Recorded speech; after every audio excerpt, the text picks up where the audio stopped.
Contrast. I'm Kyle A. I'm Brian K. What's up, playa? What's up, brother? How are you? I'm good. I'm good. It's another week, another day in the real estate paradise. There it is. You know, There it is. growing and learning. Boom. That's all we can do. Yeah, From homes to hearth. Keys to success. I love it. What are we talking about today, Brian? Let's bring negotiations. We're going to bring a full spectrum of negotiations. Everything from what's our role in negotiations. Yeah, We're going to talk about some tips about negotiations. Maybe share some stories about negotiations. And finally, we're going to finish off with a little surprise about negotiations I didn't tell you about. Oh, I love surprises. Hopefully in the first 20 minutes I can figure out what that surprise is. Yeah. So I guess my first question is, what are negotiations? Ooh, all right. So my wife one time told me that she thought that one of the reasons why I like this business so much was because it was very similar to playing poker. And negotiations essentially are they're conversations between two parties, Absolutely. and you find a common ground. Yeah. That's Do you have a different definition? no. I think you nailed it right on the head. It's two parties coming together to make a fair and reasonable deal. And what that is, it depends on what your emotions are and what you Bingo. think is fair and reasonable. Big time. You know, Well, the buyers always want to get it for as cheap as possible. absolutely. So always want to sell it for as much as possible. Yeah.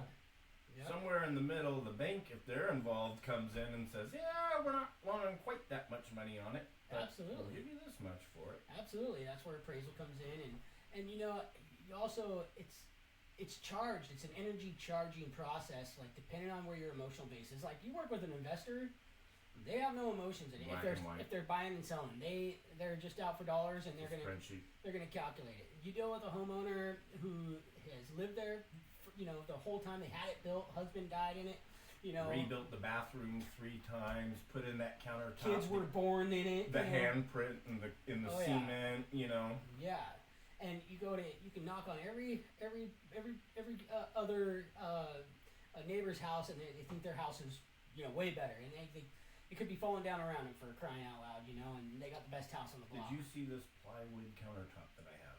No. This is way better than that quartz Oh stuff yeah, the neighbors yeah. using. Oh dude. Yeah. I used high grade fence boards for this countertop. Yeah. Oh, exactly. So I guess where do negotiations begin?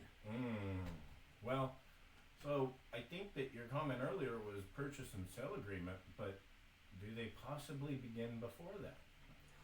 Well, absolutely. I mean, you kind of got to be very careful about that line of aspect. Well, let me ask you this. Yeah. You're a very savvy buyer's agent, and so I think I know the answer to this, but do you call the listing agent before you go look at it? Oh, absolutely. And are you sniffing out what the seller's looking for? Oh, absolutely. So do negotiations start before the purchase and sale agreement? Well, okay, on my end, I'm Do getting... you think your seller has, are they pretty motivated? Right. You're working on negotiations. Oh, absolutely. Yeah. You may not be, There's nothing on paper. There's no the contract. tennis ball hasn't yet. gone over the net Right. yet, but you're definitely picking out which racket you're going to And use. see, on that, and you bring up a good point, because you're going to really want to be very careful when you're doing any verbal negotiating. Because How come? Time and time again, people change their minds.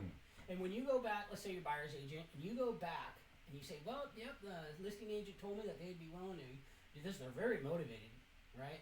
And next thing you know, they're not motivated. Mm-hmm. So I'm a firm believer in, hey, let's get this in writing. And I'm not going to surprise my clients with a bunch of hearsay stuff. It's backfired on me too many times. Well, twice. And I don't ever want it to backfire on me again. It makes me look bad. It makes them look bad. It puts a whole sour twist on the whole situation. And I just had that happen this week where, hey, tell me where your clients are. I said, I will not do any verbal negotiating with you. Send me over something, and I will approach my client. That's the way it's done. I work with many, what I call good old boys. Right. Or good old gals who don't understand why you need a contract. Right. For years and years, most of their life on this earth, you look a person in the eyes and shake the hands, and that's it. And that would be a perfect world.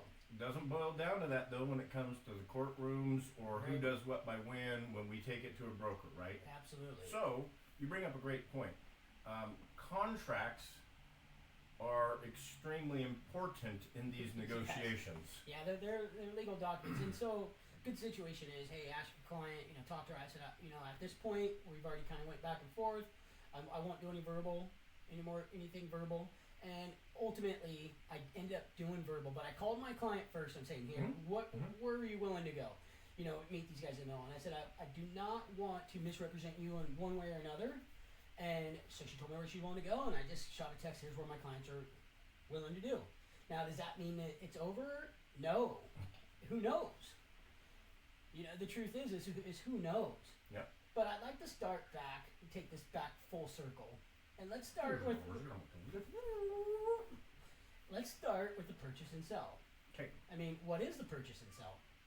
Is it a negotiation tool? Yep, 100%. In fact, I counted one time, and I think that there's a varying degree of what's negotiable, what's not. But I've counted in our 9-page purchase and sale agreement, RE21 for residence, not vacant land, not commercial. Right. 53 negotiable points in the purchase and sale agreement. Yeah. Everything from the common one, the price, Yeah, absolutely. right, to closing, to who you use for title, to how many days for an inspection, to Earnest money. who pays for the septic pumping. Who pays for the septic pumping? Yeah. Who orders the septic pumping? That's a big one. I mean, they go hand in hand. Yeah. Do you want to do any extra inspection time periods for secondary inspections? And then you can go on as not only that closing date, obviously, and then you're gonna and then once you fill it out, that's your first process in actual contractual negotiating. Yep. 100%. Like, I'm the buyer's agent. I'm the buyer. Let's just go that way. Let's get rid of the agent and confusing stuff. Okay. I'm the buyer, and I'm writing up a contract, because literally we're just intermediaries, and they're really writing that contract. We're just filling in the blanks. And that's important to remember. It's something that I was going to ask you is, while I consider myself a great negotiator, and I know you are too, ultimately it boils down to the client Absolutely. and how much they want you to negotiate. Absolutely. Now, there's tactics, and we can talk about some of that. We will. So, I'm writing up an offer as the buyer, and I'm going to put a purchase price. I'm going to put, what type of lending or cash. If there's anything that, if it's a sell, as it's going to be dependent on a sell of another home, so on and so forth. And then we're going to go into earnest money, and we're going to write, yes, we're going to be doing an inspection. Now, take note of that. Yes, we're going to be doing an inspection. Okay. Right? Mhm. So on and so forth. You now have the opportunity. You're going to go, I like it, but if you're doing an inspection, maybe you bump up the price a little bit, and I want a tighter closing date. that could be, now, yeah, he can do that. Okay, so. I've been pretty honest with you. I've shown you my last inspection report. You want to do an inspection, go for it, Right. waste your money, but I'm not doing nothing. And then it's going to come back to with a counter offer. Now we've just entered into a really professional contractual negotiation. Mm-hmm. And so from that point, then I'm going to go, okay, I like his terms, but I'm gonna go ahead and ask for a little more inspection time. Instead of 5 days, I'm gonna go to 7 days, 7 business days. And I don't really like the price, but I'm gonna come back with this price because that's what we're gonna do. And let's say, then what are you gonna do? Yeah, you know what? I really like this, and as long as you let me keep the elk chandelier in the kitchen, we'll accept this. Boom! I'm gonna sign that bad boy. Done. Man, you know what? This is like one of my favorite homes that I've seen, and I'm excited. Awesome. I'm excited. All right. Let's do it. I'm gonna call my agent. Me and my agent are talking, and guess what? It's time for get that inspection. Inspection time! Inspector Gadget. Absolutely. Absolutely. I've already sent in. You've already got my lending approval. Yeah. My Guy pre-approval. is clean. He's ready to go. Your agent's already, I'm sure, called my lender. I'm getting the elk chandelier. That's really what matters most. Exactly. Everything's peachy. And then Until your inspection report didn't look like my inspection report. this has scratched floors. Oh, it had scratched floors. It also had mold up in the attic. Well, I mean, it's North Idaho. Everybody has them. Yeah, but I got mold allergies. Okay. So I'm going to need that fixed. I'll buy you a box of Allegra. Yeah. So I'm going to go ahead and write up what my demands are Okay. on an RE10, Mm-hmm. and see what happens. Ultimately, it's about $15,000 worth of work. I mean, we'll be willing to take a credit, or even lower the selling price. Sure. Now my question to you is this broken, cosmetic, or worn items that you found in the inspection? Well, you know what? I'm not even gonna let you know. Right, and that's what happens a lot of the time. Hey, we found a lot more than we expected. We want Exactly. 15 grand off. And now this is the fun part, because you don't, like you said in the beginning, it's like playing cards. Mm-hmm. You don't know what hand people are holding, and so when you Do I have 2 aces or 2 twos or Right. an ace and a 9? and for us as agents, we have to hold a special place in there, Mm-hmm. right? And so this is usually about the time, if you're a seller and you're attached to your home, is where emotions start coming up. Oh my god. And if you're a buyer, this is where you're starting to feel like you are obligated to the best of the best, right? And some buyers, don't get me wrong, there are plenty of people that think logically, but we're talking big dollars here a lot of times. Mhm. Well, every time, Mhm. and logic gets thrown out the window sometimes. Yeah. It's like, well, wait a second, man, that water heater was bad. I'll dump this deal for a $500 water heater. Yeah. No, you won't. No, well, I've had clients do it, and it cost them a lot more than that. We're putting in a water heater tomorrow, and you're gonna buy the house. Exactly. Water heater is fixed, and this is where your agent will say, hey, look, if you guys ain't willing to do it, I'll go ahead and foot that. So you're negotiating in the inspection period. Mhm. Emotions are high on both sides, right? Absolutely. Buyer fell in love with the house. Seller's still in love with the house. They still want to sell it to each other, Yeah. but all of a sudden, someone's torqued someone off about something. And now you're going back and forth. And now you're going back and forth. So, as far as, I just got out of the gym a little bit ago, and we did bicycle, and my lungs are pretty tore up. They're all bicycled. Yeah, Okay. they are. Well, I tell you anyways- what, we can do a shorter podcast if you like. Nah. If we'll do a longer one on the next one. Because they're getting worn out. But That's negotiation. But this is where it's extremely important for us as agents to come in with our professionalism and emotionless, paying attention to what is the issues at hand. What does the market look like? And there's so much involved here. Like, we can talk about it pretty simply because we do it a lot. Mm-hmm. But Sure. but it's not that simple It's not. at all. And each one is different, so you can't write a book per se about how to walk through it. Right. So you got to know the sentiment of the market, the sentiment of your client's emotional base, and really be able to be straightforward, but also, caring and sympathetic to a certain degree. But make sure you're you're driving home the truth. And the truth matters. So, for example, if I'm going to be representing the seller, I'll stick with the seller. Mhm. And if I'm going to be representing the seller and they need X amount of dollars, or they're not willing to budge, and it's causing this major emotional uprage and down, they're going through these valleys.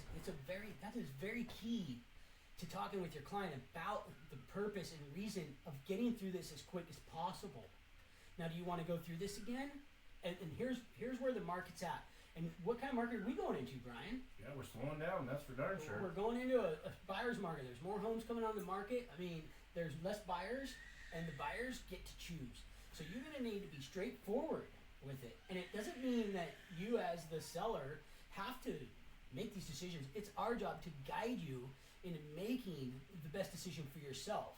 And that's what we're here to do. Yep. It's not about us. Well, and you touched on something there. When we're talking about this, and who does the negotiating, and when I'm talking to clients, one of the big things that I attempt to get across, whether it's a buyer or a seller, up front before we get to this point, is hey, there's going to be emotions. Yep. You've lived in this house for 20 years. You're buying your first house forever, home. You're having to move cross country, and there's a lot on your mind. You're going through a divorce, and even though you don't want to sell the house, it has to be done. Right. You're going to be going through emotions. My job here is to be the rock Exactly. and let you go through those emotions. And so it boils down to, I really believe this, agents, and I should tell clients too out there, right? If your agent feels like he's being too nosy, wanting to know too much about your stuff, that's a good agent, right? Yes, They're yes. getting, well, they should be, and I can't say 100%, Right. but you get to know your clients. Oh, but relationships is everything. Absolutely. And- And so when it comes down to, oh my gosh, I'm going to blow this deal apart over the $500 water heater, fantastic, Kyle. I really appreciate that. However, Right. what you told me is that you wanted to be in Florida before school started so you could get your kids into that new school. Well, right now I don't really care because my emotions are through the roof. Sure. These guys are pissing Absolutely. me off and they're taking advantage of me. Absolutely. Right? And that's a common statement. And we've had this home on the market Yeah. for now going on 78 days. This is right about the time where I expected to get an offer, and I'll tell you that this market is slowing down. Oh yeah. And this is a good. We're $500 away from making this happen. And here's the best part: not only will you be in Florida by the time the school starts, you'll have already settled in. You're not going to be flaring boxes open left and right looking for pencil box. Do they actually Right. have pencil boxes? I don't know. Probably. You know, and another great key in all of this is to calm it down, calm the situation down. Like, look, here's where we're at. You know, you need to think inside your heart where you're willing to lose the deal at. Okay, Kyle, we'll give him $5,000. Okay, I will get it written up, but I want you to think about it for a little while.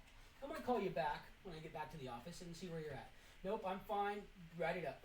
You write it up, you send it over, and then you get a counter back. That's a slap in the face. And now you got two parties running away from each other. And our goal is to bring two parties to come together to make a fair and reasonable deal for them. Ultimately, like the situation that we're currently going through, that's where we're at, and we're getting closer and closer. This is can be a long drawn out. You could have 5. I've had 7 counters, Mm-hmm. and that's not common. It's going to be picking up more and more and more. And this is where we as agents need to sharpen our emotional skills, our professional skills, the way, you know, obviously how we're going to go in and direct the conversation, because we need to direct the conversation. Right. They don't. Our clients may have some idea about it, but most of them don't. They're fully in their emotional body, and they're just like, they're taking advantage of me. Oh, I can't do it for this, and you know what? And we've got slap in the face, sign it. And as us as agents need to be very respectful, right, to the other agent. We have to hold ourselves accountable for our words and how we represent our clients, because ultimately when we put something on paper and it's polite and like, good, we're going to reject this. I'm not just going to write rejection. I'm going to write seller respectfully declines. Mm-hmm. And I'll tell you what, today I got a text message back. That was very professional of you. That was a very professional rejection. Yeah. We really appreciate that. Oh, by the way, my clients still want to negotiate. Mm-hmm. You know? So everything matters. So you have to be intentional about how you're going about it. Yeah. And I've been on both sides with the sellers. Or who are you representing in that one? The buyer or the seller? The sellers. Okay, so your buyers are the ones that said we were hey, we still like to continue to Yeah. negotiate. The amount of times I've been talking to clients or people, humans in general, they're like, this is it. This Yep. is the bottom line. This is the line in the We're sand. walking. This is the boop. And you get that close and you're like, hey. They're like, well, Yeah. we'll move the line a little bit. Right. We'll push it. So, you know, when you hear that from the other agent, they will not Yeah. go any farther. You convey that. That's a verbal negotiation. You convey that to your clients, yet ultimately it's your job to go, okay, you told me that this is where your line is. Are you positive? Right. Now, can you negotiate for your clients without them? No, you can't. Now you can try and gather information, like you were saying. You can Sure. absolutely do that. Good example today. Hey, where's your sellers at? Well, I was gonna call her, but I said, you know what? I called my seller, and this is about the time that where people are getting worn out, right? Mhm. They are. Yeah. They're getting worn out, Right. and they're gonna finally break down, and they're gonna say, Kyle, Brian, tell me what your opinion is on this. Yeah. And only at that time do I find they listen. Mm-hmm. That's when they listen, because now they've asked you. Before, you were just telling them, right? And they were zoned out in their own hearts and their frustration. But when they come to you, and then it's your time to take this slowly, take a breath, and explain to them the situation at hand. And it's going to be different for everybody. Yep. Because what is your situation? Everybody's is different. What is the market? It's always fluctuating. Right. So I laid it out, and she's like, yeah, you're right. Yep. Well, I've been telling you this the whole time. But we already know that we have to say these things over and over again, and there's only certain moments where our clients are the people who are actually doing these deals, who are actually going through these emotional growths or these emotional attacks, that will listen to you. Yep. You know? 100%. So what are some tips for negotiating? Well, you go first. You ask the question. You got to have the answer. All right. Well, I'm gonna give away the I one talked most of it. that So I think is the most powerful, and it's silence. you know what? You taught me that. This man right here, I called him up one day, and we were going through. It was my second deal ever, and I wanted to vomit. And I told you that. I'm sitting in the parking lot of KW, and I'm like, dude, I want to vomit. You know, we went through some negotiations, and I did not protect her with the appraisal. You know, come up and say, hey, if appraisal is below market value, that you're still going to be purchasing the home at list price, right? And I didn't do that. And they came back because the appraisal wasn't at market, the appraisal wasn't at list price, and agreed upon sale. And you're like, just tell them, you know, hey, Kyle, say, hey, well, why don't me and you split the difference on our commissions to make this right? And just be silent. And you told me that. Yeah. And I did it. And we got it. We almost made it to exactly where we were at. Right. So, Well, yeah, that's a powerful one. It really is, and what it does is it forces behavior. Absolutely. One way or the other.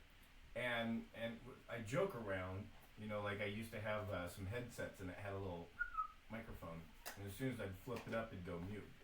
And so I go, okay, you drop the grenade, you flip it up on the mute, first person to talk loses. Right. Right? And that's not always the case, right? But you'll get a lot from that. Hey, you know what? I use it to this day. I really appreciate your angle, where you're coming at. Right. The best that we can do is this. Right.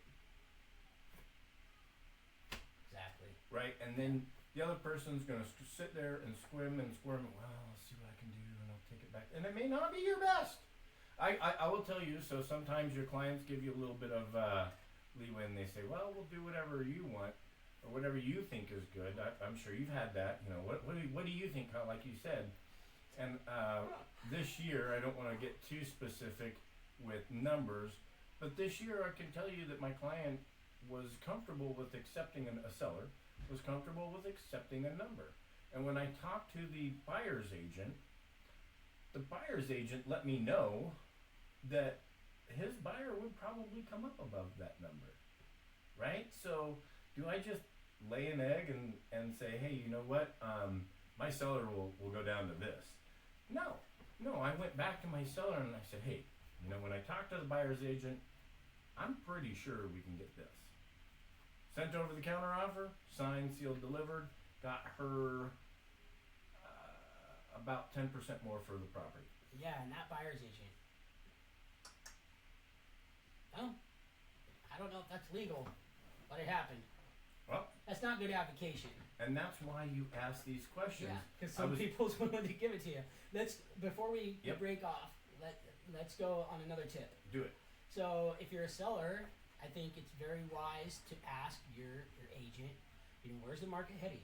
How are we doing compared to like properties on the market?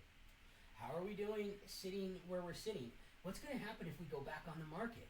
Like, these are huge indicators. Yeah. And these are key topics, man. Like, if Right. you're worried about a bottom dollar, your house is paid off, you're worried about this bottom dollar, well, you might not get it.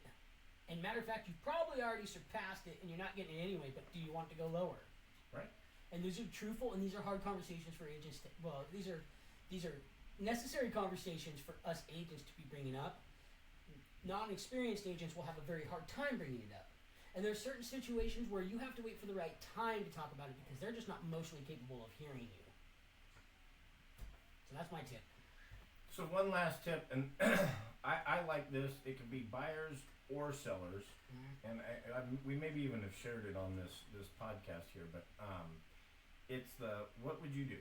Okay, so how would you feel? All right, Kyle. So we're up against two other offers. Okay, we put our offer in on 123 Main Street. We wrote full price.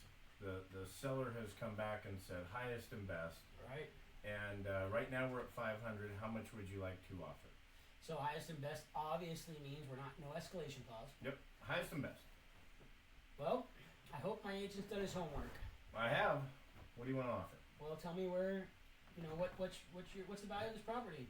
500. But we've got 3 other people that are going up against it. And then how bad do I want it? Like, is this my dream home? This is where we're going with this, Right. and I can help you find out how bad you want it. Right. I don't know. I saw a couple other houses that I like, probably just like this. Okay, so you wouldn't be too messed up then if we No. walked away from it. No. Okay. I just, we just started. I'm not in a rush. You want to leave it at 500?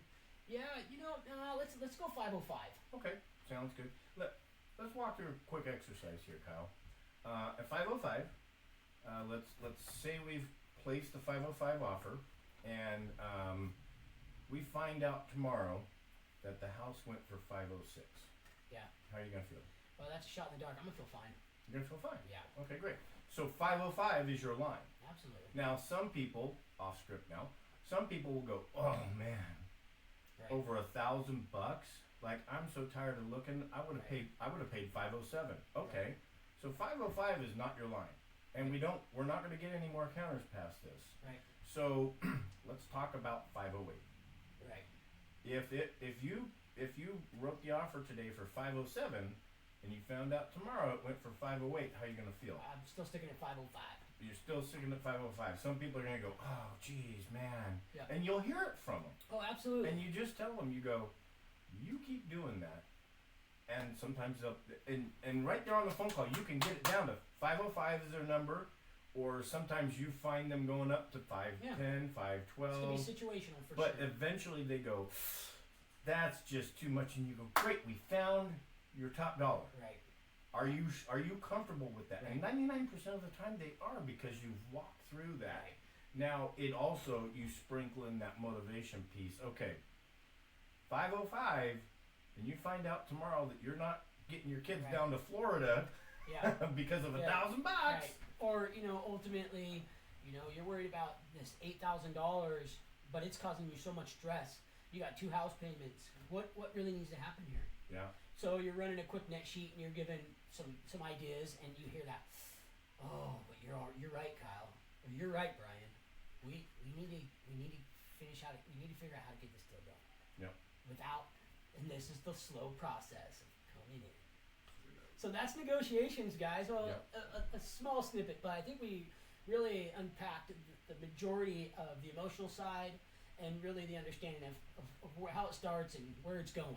Yeah, and really there is no surprise to negotiations other than Well, yeah, you sometimes there you is. can't get a yes if you don't ask the question. Absolutely. And that's where you're going, is there are surprises in negotiations.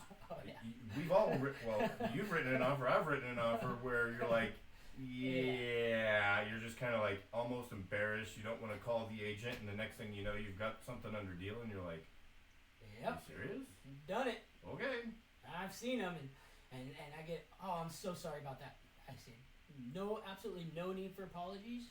This is business, and this is how we roll. And when you can start building that confidence level, then the other agent can go back and talk to their clients with a little more confidence, because guess what?